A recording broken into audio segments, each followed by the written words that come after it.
Greetings everybody, coming to you from my 2023 Nissan Versa S Manual.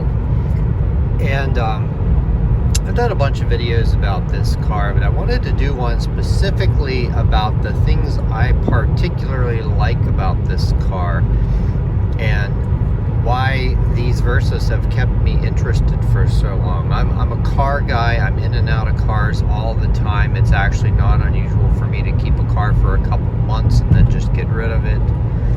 But I've had 4 of these Versas now, this body style, because I keep coming back to them because I really like them. And this particular one I've had longer than I've had any others. Now they do have slight differences between the years. I have other videos about that, but really what I want to talk about is what makes this car so appealing overall.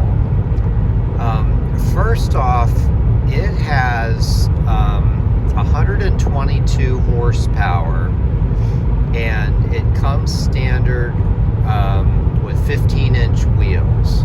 Now they are steel wheels, but that's actually a pretty decent size for especially a base model economy car that you can buy so cheaply. That combined with the steering, the way they calibrated the steering system and suspension, it just makes for it's two things. It's super fun to drive. When you wind up the engine up past like 5,200 RPMs, it kicks in and there's a little extra power up there. It's definitely a rev-happy engine. It pulls all the way to red line. Plus, the steering feel is really good. I mean, it's surprisingly good for what this car is, and so is the handling. It's definitely not a track car, but for just normal driving on like twisty roads and stuff like that, it just handles very well. It feels very good to drive.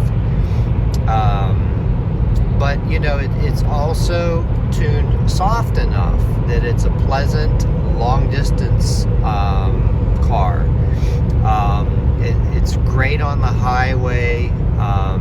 Even though the RPMs are a little bit on the high side, as you can see with my cruising here, it's not intrusive.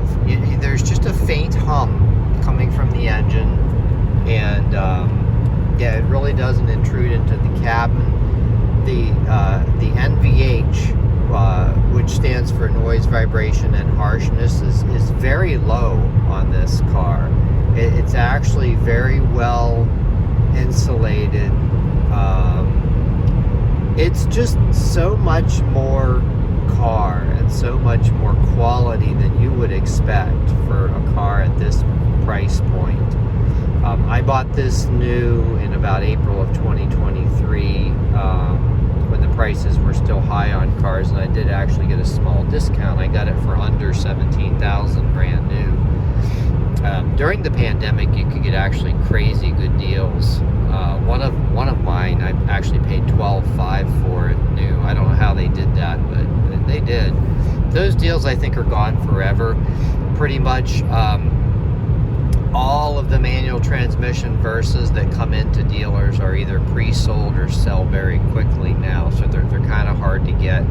I did do a video about how to get one if you're interested. But I also recently did a video about the surprising features that these cars have, so that also contributes to the enjoyment. On my trip today, I was listening to the radio, and it really sounds good. It's just a simple 4-speaker system, but it's got good bass, it's got good sound quality, it's not harsh or tinny. It's just got a nice full sound. I typically listen at lower volumes. So if you're one of the people that likes to really crank the volume, I can't really tell you how it would do in that case.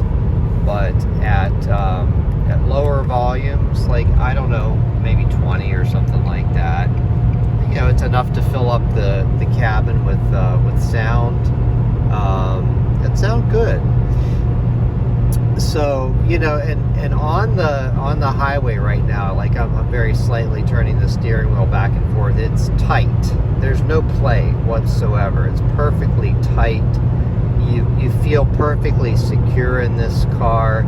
You can tell it's a light car, but at the same time, it does feel solid and stable and secure.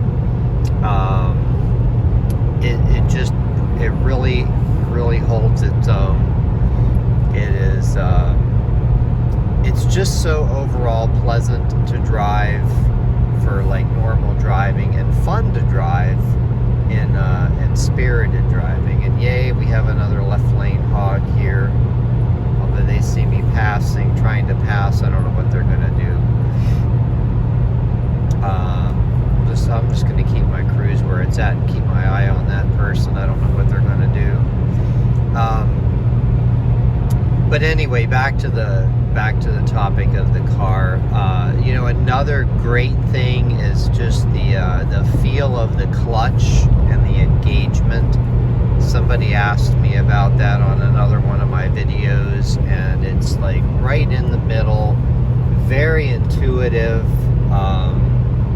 You can actually feel it very well, even when you have the radio on. You don't actually, some standard transmission cars, you actually have to listen to the engine to know, where the clutch is grabbing and stuff like that.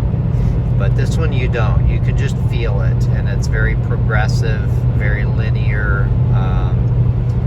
The shifter, it's definitely not what you would call precise, but it's good enough. It's what you would expect in an economy car. So you know where the gears are, and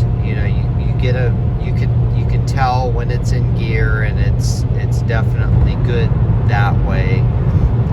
It's not like short throw or sporty or anything like that, but it's good. I like the feel of that. I grew up with cars like this, cheap economy cars, and compared to what cheap economy cars back then used to be compared to this one, I mean, this would be roughly equivalent of like a top trim turbo economy car back in the 80s and 90s, whereas the way this one is equipped, it's the base model, so it has a lot of the charm of an older car. I've said in some of my other videos, it's like buying a new 90s car, but it's better than that. I mean, you have the modern safety. It's actually got pretty decent safety ratings, and it's just an overall great car. There are a couple shortcomings. I've mentioned about those in other videos if you want to check some of them out. But I just wanted to focus on all the good stuff in this video. It's a car I would absolutely recommend to anybody. It has been completely reliable, and it seems well built enough that it will last for years and years to come. So obviously I'm not offering a warranty on it. Nissan does that, but I do think it just seems like it's well built and it will last. The engine has a timing chain, and from everything I could see online, it's actually a pretty sturdy and reliable engine. And I think with just even minimal care, these things will just last and be really good long-term cars.